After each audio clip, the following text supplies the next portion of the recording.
नमस्कार दोस्तों, मेरा नाम है गगन और स्वागत है आज की इस वीडियो में जहां हम बात करने वाले हैं BMW 2 सीरीज़ ग्रैंड कूपे के बारे में।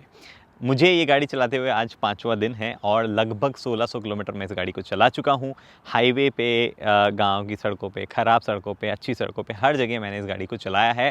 तो आइए जानते हैं क्या मेरे ड्राइविंग इम्प्रेशंस हैं। BMW 2 सीरीज़ नाम से शायद आप सोच रहे होंगे कि करंटली ये सबसे अफोर्डेबल BMW होगी इंडिया में। वेल, शायद हाँ, ऐसा इसलिए क्योंकि X1 जो है वो भी लगभग इसी प्राइस में आपको मिलती है। हालांकि वो पेट्रोल में मिलती है, ये डीजल में मिलती है। इनफैक्ट BMW 2 सीरीज़ सिर्फ और सिर्फ डीजल में अवेलेबल है अभी। लेकिन 2 सीरीज़ ग्रैंड कूपे अपने आप में एक अलग पैकेज है, खास तौर से अपनी 38 से 41 लाख की एक्स शोरूम प्राइस रेंज में। अपने इस कलर और डिज़ाइन में शायद ये among the best looking BMW है जो हाल फिलहाल मैंने चलाई है।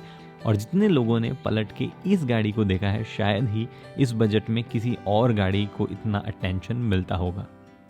ओके जी, तो चाबी से शुरुआत करते हैं। एज़ यूजुअल 4 बटन आपको जो है चाबी पे देखने को मिलेंगे। लॉक, अनलॉक, बूट ओपन अगर आपको करना हो तो उसके लिए, और ये आप सेट कर सकते हैं, मैं प्रॉब्ली कह सकते हो फेवरेट की। जो भी आपको फंक्शन सेट करना है वो आप यहाँ से कर सकते हो, क्योंकि ये M बैज वाला वर्जन है, M स्पोर्ट वर्जन है, तो M बैजिंग जो है वो यहाँ पे आपको मिलती है। उसके बाद में आपको डेफिनेटली कुछ और चीज़ें, M बैज है क्योंकि M स्पोर्ट वर्जन है तो आपको कुछ और चीज़ें अलग मिलेगी, जैसे कि बम्पर अलग है, और आप जो ये रिम्स देख पा रहे हैं 18 इंचज़ की, डेफिनेटली ये अलग हैं यहाँ पे। अब रिम्स जो हैं वो 18 इंचेस की इंडिया के लिए कितनी अच्छी है कितनी बुरी है उसकी बात अभी हम राइड क्वालिटी के टाइम पे करेंगे। बट फिलहाल मुझे लगता है कि ये दिखने में बहुत सुंदर है, वो उसमें कोई भी जो है दो राय है नहीं। बम्पर जो है वो अलग है थोड़ा सा M स्पोर्ट के होने की वजह से, और डेफिनेटली इस पर्टिकुलर बम्पर, इस पर्टिकुलर ओवरऑल डिज़ाइन में ही ये शायद सबसे बेस्ट लगेगी। नो डाउट ये कलर जो है वो अपने आप में बेस्ट है, उसका तो कोई मुकाबला ही नहीं है। M बैज जो है अगेन यहाँ पे दिया गया है आपको। गाड़ी काफ़ी लो स्लंग है, और रियर में ज़रूर थोड़ी सी मतलब ऐसे आपको हो सकता है कुछ लोग कह पाएँ कि उतनी सुंदर लग रही है या नहीं लग रही, मतलब थोड़े से पोलराइजिंग ओपिनियन आपको रियर में मिल जाएंगे। बाकी ऐसा कुछ भी ये एलिमेंट नहीं दिया है क्योंकि वो बुरा लगने लग जाए। थोड़ा सा हेडलाइट जो है वो छोटी हुई है। ओवरऑल जो रियर एलिमेंट्स जो है शायद उतने लोगों को पसंद नहीं आए जितना फ्रंट, और ओवरऑल जो दूर से गाड़ी दिखती है डेफिनेटली बहुत सुंदर लगती है। मुझे एक्चुअली ये जो टिप्स थोड़ी सी ज़्यादा बाहर निकली हुई है, ये जब से मैंने नोटिस किया तब से मुझे बार बार ऐसा लगने लगा है कि अरे ये थोड़ी सी अंदर होती या थोड़ी सी और सटल होती तो बढ़िया होता। 220D इधर लिखा है, BMW लोगो है ऑब्वियसली, और उसके अलावा कुछ नहीं है। बाकी गाड़ी में कूपेश फिनिश जो है वो डेफिनेटली है ही, ग्रैंड कूपे है। ऊपर सनरूफ आप देख पा रहे हैं, शार्क फिन एंटीना उधर देख पा रहे हैं। गाड़ी में रिक्वेस्ट सेंसर डोर हैंडल्स नहीं आते। जी हाँ, आप अगर अनलॉक बटन को दबा के रखें तो आप डेफिनेटली गाड़ी के विंडोज़ वगैरह जो है वो नीचे होते हैं, सनरूफ वगैरह भी खुल जाती है। बट आपको अगर बंद करना हो तो अगेन काफ़ी देर दबा के रखना पड़ेगा, तभी जो है सारी विंडोज़ वापस रोल अप होती है। तो ये चीज़ें हैं। BMW LED लाइट्स है यहाँ पे, लाइट्स का थ्रो बहुत अच्छा है।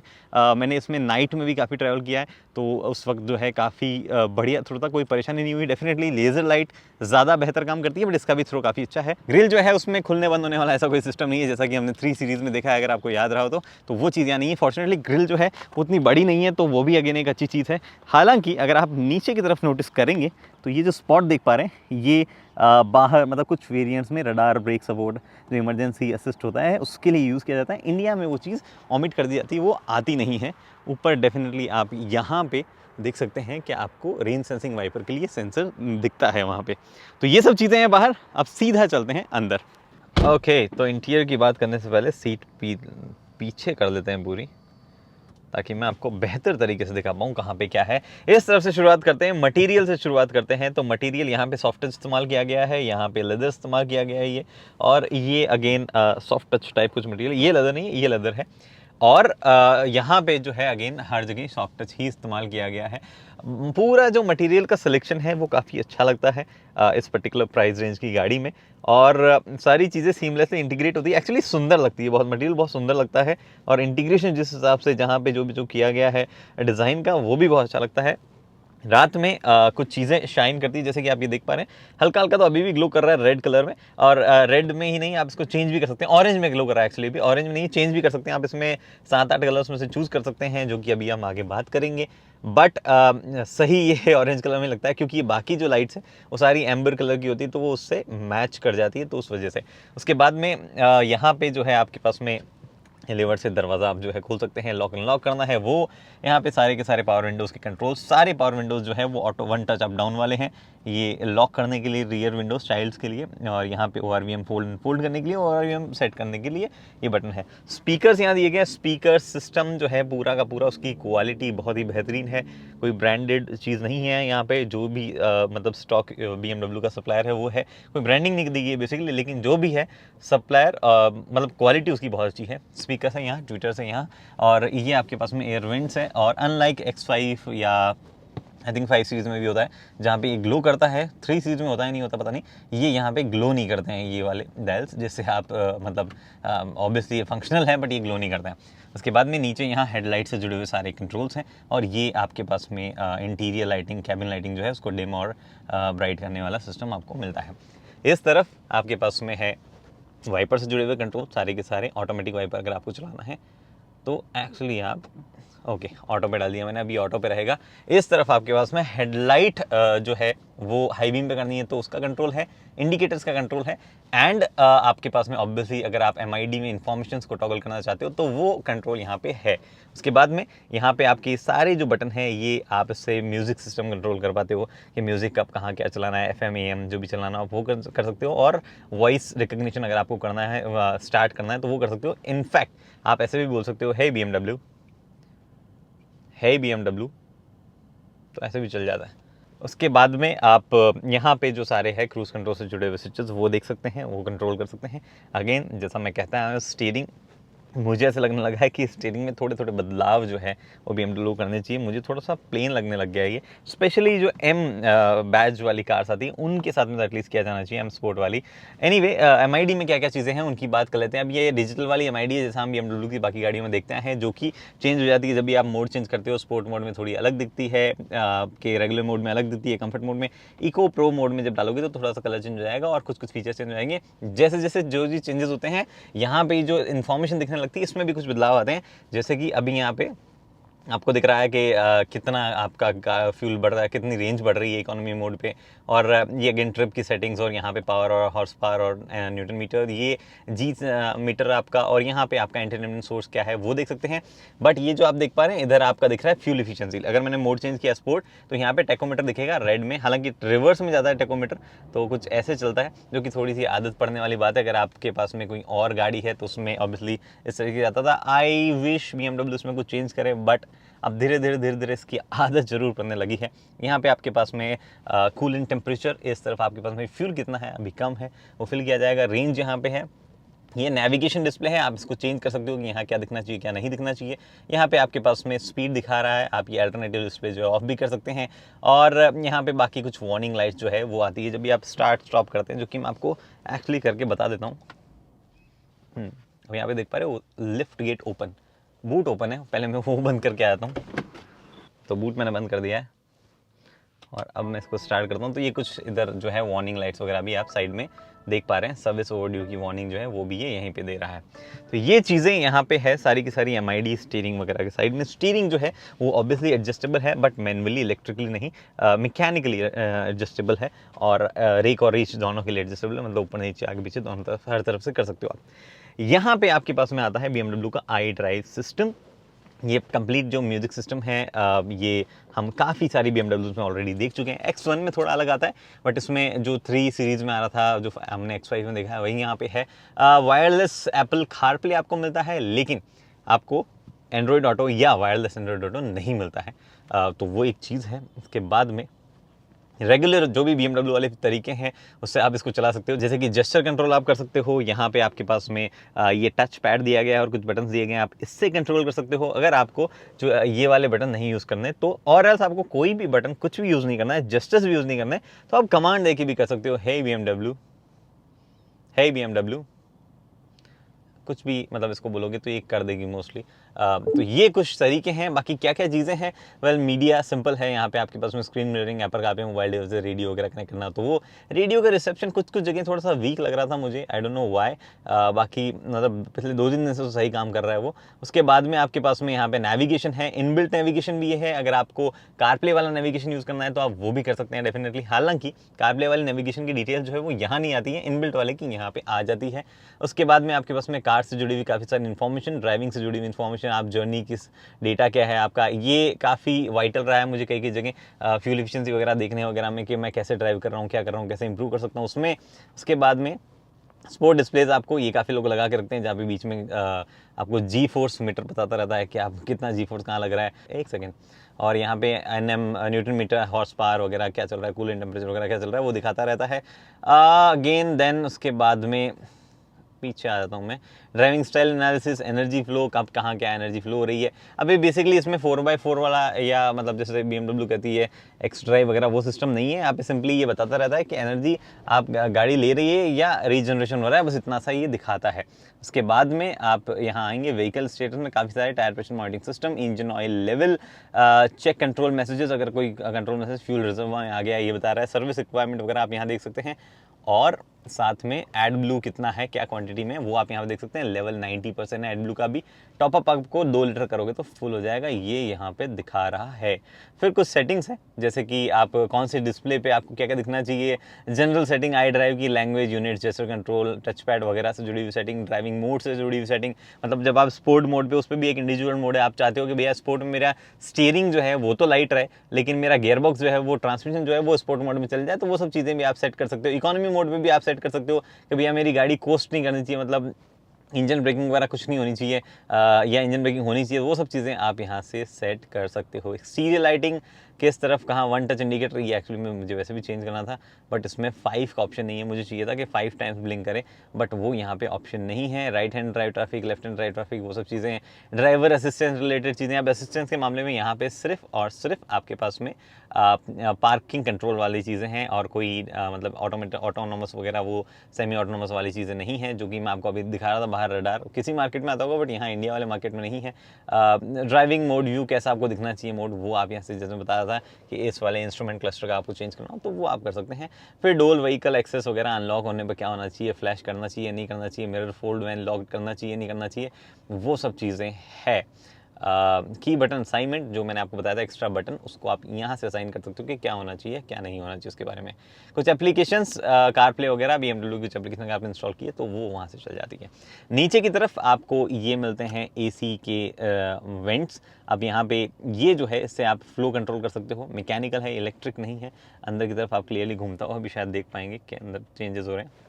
इसके बाद में ये डिस्प्ले है जो कि आपको दिखाती है आपने कब कहाँ क्या सेट किया है। जैसे मैं टेम्परेचर सेट कर रहा हूँ तो आप यहाँ से देख पाएंगे उसको। उसके बाद में ऑटो पे आप रहते हैं तो ऑटो दबा सकते हैं सिंपली, और एल्स मोड चेंज करने तो वो आप कर सकते हैं।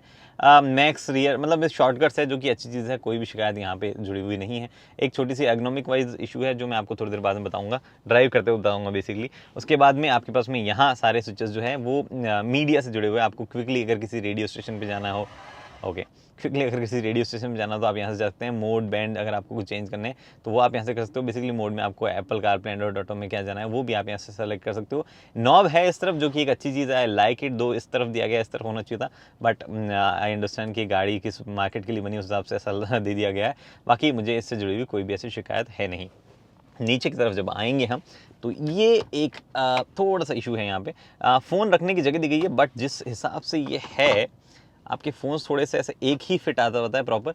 अगर आम तौर पे जैसे हम लोग अगर 2 फ़ोन रखने वाले लोग हैं आप, तो ऐसे रख सकते हैं, चल जाएगा काम, गिरेंगे विरेंगे नहीं, बस थोड़ा सा सहूलियत नहीं होती है ऐसे फिट, क्योंकि जगह थोड़ी सी क्रैम्ड है। और अगर आप देख पा रहे हैं यहाँ पे लाइट है, काफ़ी सारी ambient lighting, actually apart from the lighting काफ़ी सारी एम्बियंट लाइटिंग और है गाड़ी में जो कि काफ़ी सुंदर लगती है। इवन बाहर दरवाज़ों पे है, ये डोर में डोर विंस वगैरह जो है उनमें है। चलो यहाँ पे आए गए हैं तो ये भी बता दूँ कि 1 लीटर की बॉटल इनमें ईजिली फिट हो जाती है, और पीछे जो है थोड़ा बहुत स्पेस रह जाता है, काफ़ी डीप है, अंदर की तरफ भी है। इनफैक्ट 2 लीटर की बॉटल भी अगर आप ऐसे फिट करना चाहें तो हो सकती है। बैक टू दिस, यहाँ पे अगेन बॉटल होल्डर्स आपको मिलता है, 12 वोल्ट का एक चार्जिंग सॉकेट मिलता है, और ये वायरलेस चार्जर वाला नहीं है, इसमें कोई भी वायरलेस चार्जिंग ऐसी चीज़ नहीं दी जाती है। एक USB यहाँ पे अगर आपको कनेक्ट करना हो अपना एंड्रॉइड ऑटो वगैरह यहाँ से, बट अगर आपका टाइप C वाला है तो भी आपके पास में सिस्टम दिया गया है। जी हाँ, ये टाइप C यहाँ पे आपको दिख रहा है, ये टाइप C से आप कनेक्ट कर सकते हैं, यही इसी पर्टिकुलर इंफोटेनमेंट सिस्टम में।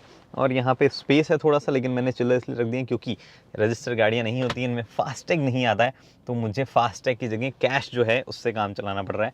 फिर यहाँ क्या क्या चीज़ें हैं उनकी बात कर लेते हैं। गियर स्टिक है, ऑब्वियसली R&D पी, और अगर आप ड्राई मोड पे हो और इस तरफ स्विच करते हो तो स्पोर्ट मोड पे आप आ जाते हैं।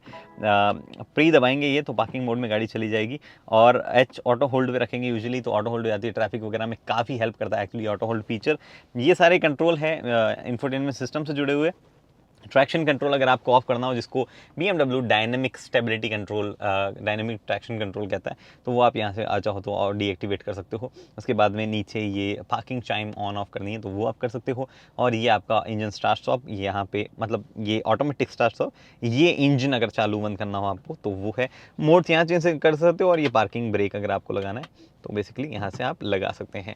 That's it. यहाँ पे सीट्स के क्या एडजस्टमेंट है उनकी हम बात कर लेते हैं, बट पहले ग्लव बॉक्स डिसेंट साइज़ का है। थोड़ा सा और बड़ा होता तो I would have liked it more, but अभी डिसेंट साइज़ का है, इल्यूमिनेटेड है, जो कि एक अच्छी चीज़ के बारे में है।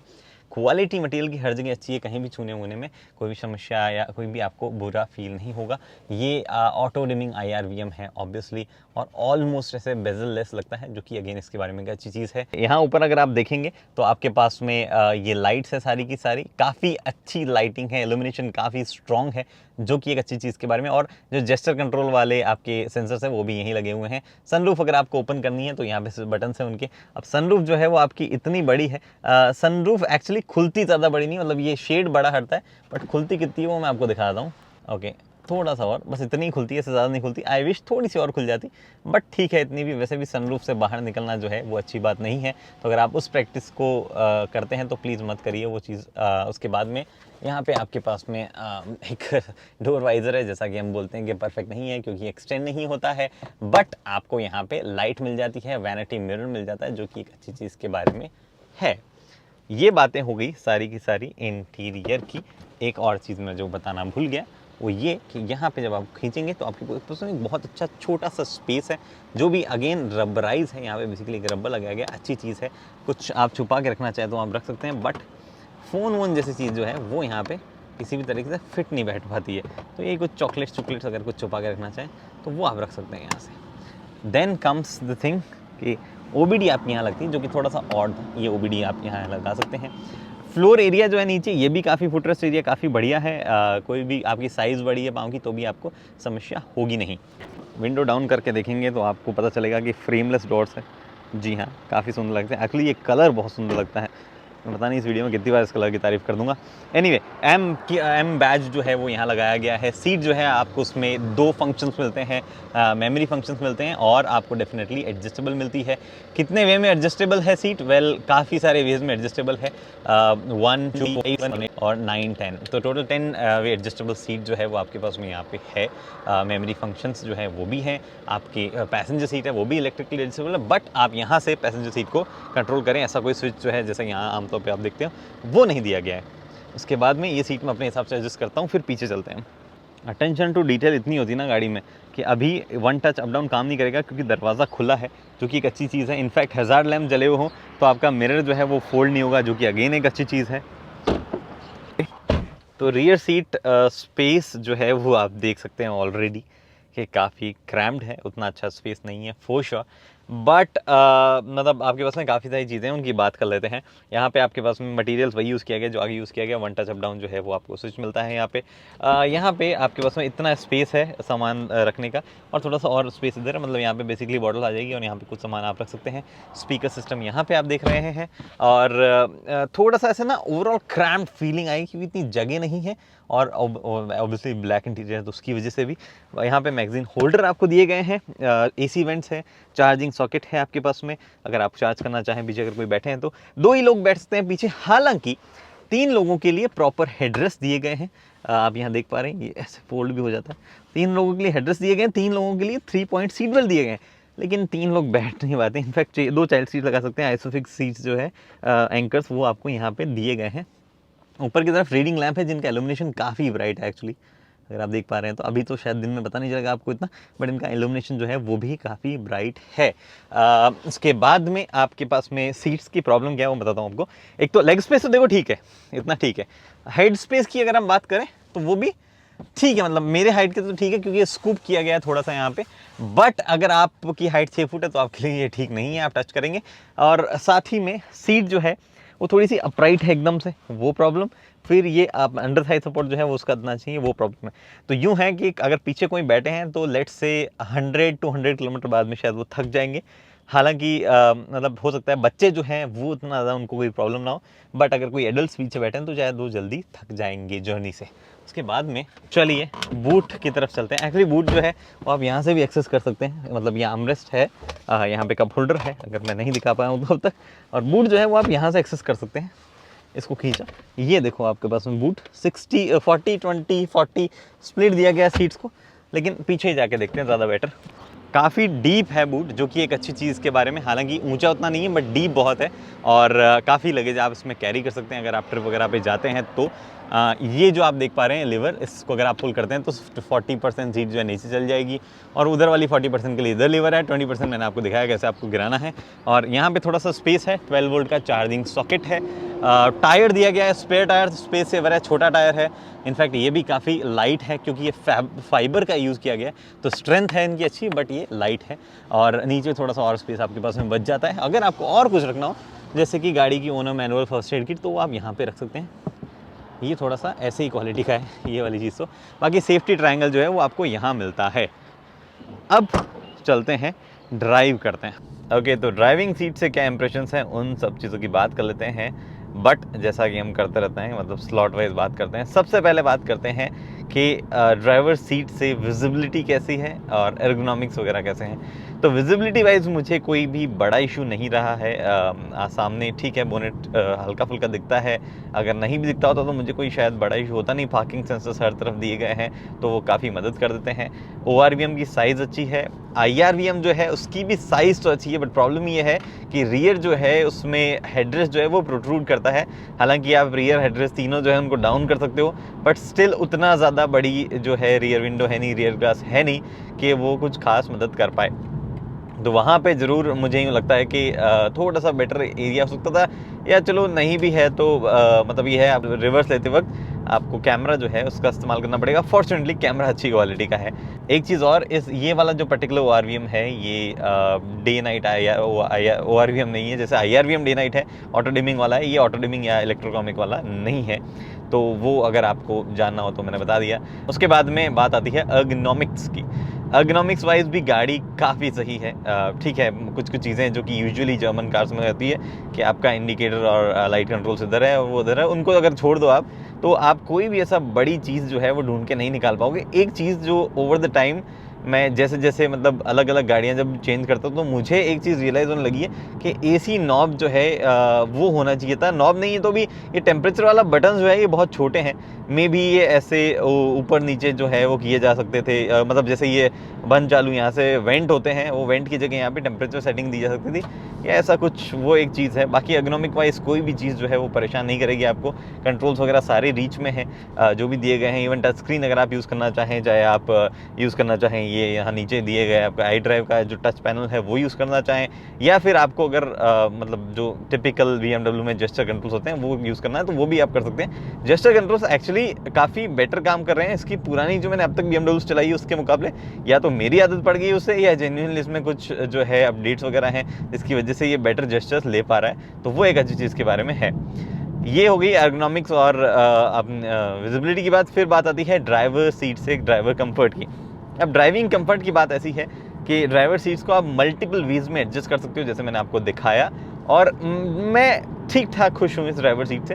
मतलब ऐसा नहीं है कि बहुत ही कंफर्टेबल टाइप है, बट स्टिल मैंने इस पर्टिकुलर गाड़ी में बैठ के लगातार 2 दिन लगातार मतलब 11 घंटे ड्राइव किया था, एक दिन का गैप लेके। तो उस टाइम भी मुझे कोई ऐसी खास बड़ी शिकायत हुई नहीं। इस जस्ट कि इसमें ना ही हीटेड फंक्शन आता, ना ही कूल फंक्शन आता है। अभी टेम्परेचर ऑलमोस्ट -1 डिग्री चला गया था। जो लोग इंस्टाग्राम पे फॉलो करते हैं, मैंने स्टोरी डाली थी। अभी तो 2 हो गया है क्योंकि सूरज निकल गया है, तो टेम्परेचर जो है वो माइनस भी चला जाता है। और ऐसी सिचुएशंस में हीटेड तो काम आ ही जाती है। मतलब कुछ ब्रांड्स देते हैं हीटेड देते हैं, सिर्फ हीटेड देते हैं, उसका भी उतना लॉजिक नहीं लगता है। हीटेड कूल दोनों हो जाए तो अच्छा हो। हालांकि यहाँ पे ना हीटेड है ना ही कूल्ड है।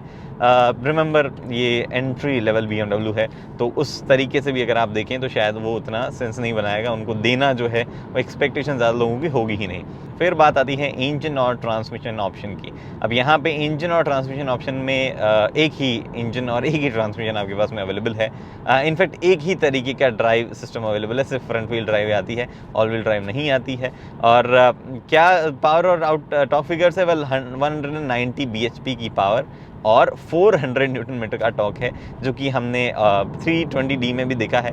यही सेम इंजन है, हालांकि गियर बॉक्स वहाँ पे अलग है, वो रियर व्हील ड्राइव है, ये रियर व्हील ड्राइव नहीं है। तो डिफरेंस जो आता है हल्का फुल्का वो गियर बॉक्स में आता है, और गियर बॉक्स की वजह से थोड़ा बहुत परफॉर्मेंस में भी डिफरेंस आ जाता है। आई डोंट नो इंजन की ट्यूनिंग थोड़ी आगे पीछे है या नहीं है, क्योंकि पावर और टॉर्क फिगर्स जिस RPM रेंज में आते हैं, बहुत बढ़िया रेंज में आते हैं, वो सेम ही है।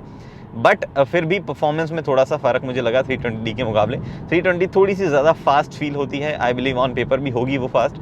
यहाँ पे आपको प्रॉब्ली जिस तरीके के गियर रेशियोज़ रखे गए हैं और गियर बॉक्स हल्का सा ऐसे मतलब थोड़ा सा टाइम लेता है, it's not as fast as 320D, at least feel वो उतना फास्ट नहीं होता है। तो प्रॉब्ली उस वजह से जो है ये हल्की सी स्लोअर फील होती है, बट फिर भी क्योंकि इंजन में टॉर्क और पावर अबेंडेंट है तो कमी किसी चीज़ की नहीं लगती है। आपको ऐसा नहीं लगेगा कि अरे ये तो बहुत ही स्लो जा रही है, या वेट अगर गाड़ी में ज़्यादा 5 लोग बैठे हैं तो उस वक्त आपको ये स्लो फील होने लग जाए, ऐसा कुछ भी नहीं है। एकदम अबेंडेंट 400 न्यूटन मीटर्स का टॉर्क आपको मिलता है, वो भी 1750-1800 RPM से मिलने लग जाता है। तो वहाँ पे कोई भी शिकायत जो है मुझे नहीं लगता आप कर पाएंगे किसी भी मतलब चीज़ से जुड़ी हुई। वोकल हो जाता है इंजन या नहीं, वेल वोकल की बात हम कर लेते हैं। मैं बेटर है ट्रांसमिशन को डाल देता हूँ स्पोर्ट मोड में। ओके, तो आप देख सकते हैं कोई खास आवाज़ जो है उसमें नहीं आ रही है। जो रेगुलर रोड नॉइज़ वगैरह आ रही है वो आ रही है, ठीक है। थोड़ी सी और बेटर रोड नॉइज़ को कंट्रोल करने के लिए और बेटर इंसुलेशन वगैरह, डैम्पिंग वगैरह और बेटर की जा सकती थी, बट इंजन ऐसा कुछ खास वोकल नहीं होता है। कभी कभार कोल्ड स्टार्ट जब मैं कर रहा था तो स्लो स्पीड पे हल्का सा क्लटर वगैरह कहीं सुनाई दे जाता, बट वो भी एकदम गौर करके सुनना पड़ता था। उसके अलावा जो है कहीं भी कोई चीज़ मेरे को सुनाई दी नहीं। काफ़ी बढ़िया साइलेंस जो है इंजन का है, NVH लेवल्स बहुत अच्छे हैं, कोई भी शिकायत उसमें जुड़ी हुई नहीं है। जैसा कि मैंने बताया थोड़ी सी बेटर डैम्पिंग हो सकती है। उसके अलावा उसके बाद में मतलब जो गियर बॉक्स है उसमें आपके ऑप्शंस ऑब्वियसली स्पोर्ट्स, कंफर्ट और इको प्रो 3 मोड मिलते हैं, जो कि जिसमें गियर बॉक्स और स्टीयरिंग जो है दोनों का फीडबैक चेंज होता है। कुछ कुछ और चीज़ जैसे कि इंजन कोस्टिंग करेगा या नहीं करेगा, जैसे वो आपका होता है ना रीजनरेशन वाला सिस्टम चालू होगा या नहीं होगा, वो सब उसके बेस पे डिसाइड होता है। हालांकि जो काफ़ी ज़्यादा अगर आपको परफॉर्मेंस चेंज देखना हो तो आपको प्रॉब्ली जो गियर लीवर है इसको स्पोर्ट मोड में या मैनुअली जैसे हम कहते हैं प्लस माइनस वैसे करके रखना पड़ेगा, तो आपको ज़्यादा बेहतरीन फील जो है वो आएगा। क्योंकि इंजन RPM उसके बाद में ऑलमोस्ट 2500-3500 RPM के बीच में रहते हैं, और उसमें बहुत ही बढ़िया परफॉर्मेंस जो है वो आपको डिलीवर होती रहती है। एक चीज़ इस गाड़ी के बारे में जो मुझे बहुत पसंद आई वो ये कि इसकी फ्यूल इफिशिएंसी बहुत कमाल है। एक तो एरोडायनेमिकली भी गाड़ी बहुत सुंदर है, मतलब बहुत अच्छी बनी गाड़ी, सुंदर है वो तो है ही, उसका तो खैर क्या कहना ही क्या, बट फ्यूल इफिशिएंसी जो है गाड़ी बहुत अच्छी डिलीवर कर रही है। लगभग मुझे 21 के आसपास डिलीवर कर रही थी गाड़ी हाईवे पे जब मैं 80, 85, 90 चला रहा था। बट अगर आप रेगुलर रन्स की बात करें, 2 लोग बैठे हैं, AC चल रहा है, तो उस समय आप मान के चलिए आपको हाईवे पे 95-100 के बीच की एवरेज स्पीड्स पे ये 19 के आसपास की फ्यूल इफिशिएंसी डिलीवर करेगी, 19-20, और सिटी में लगभग 14 के आसपास की फ्यूल इफिशिएंसी फिगर आपको यहाँ से मिल सकता है। अगर आप आराम से चलाएं तो और बेहतर मिल जाएगा आपको। अभी मेरी 1662 किलोमीटर की ड्राइव में इसने 17.3 की फ्यूल इफिशिएंसी मुझे दी है। माइंड यू इसमें कई जगहों पे गाड़ी सिर्फ खड़ी रही है, AC चलता रहा है, वहाँ पे फ्यूल इफिशिएंसी ड्रॉप हो जाती है।